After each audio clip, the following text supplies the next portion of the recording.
present Dr. Ranj Singh to be made Honorary Doctor of Canterbury Christ Church University.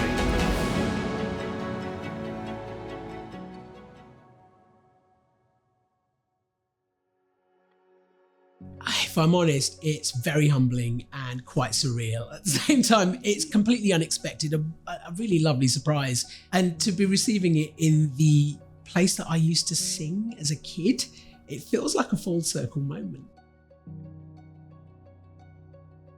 Anything is possible if you dream big enough, if you work hard enough. But above all of that, just don't be scared to be yourself and be the best version that you can be. I think when I was growing up, I had this creative side, but I was also quite academic, quite scientifically minded. I loved to work out how things ticked, and I wanted to do something that helped people. So medicine seemed to be the perfect marriage of those two things.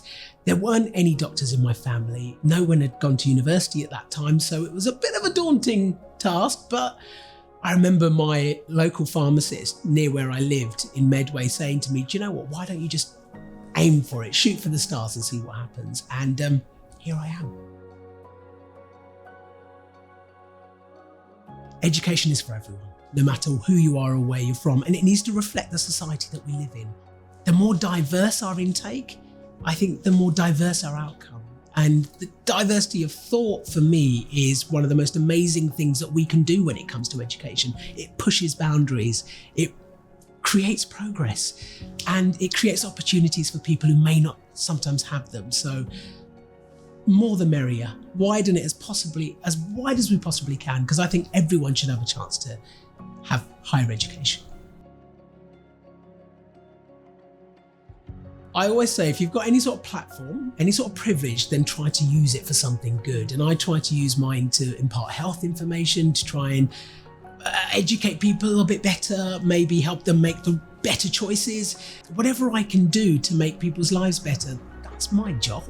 That's why I became a doctor, was to make people's lives better. So whether I do that in a hospital or on a TV screen or through a book, to me it's all part and parcel of the same task.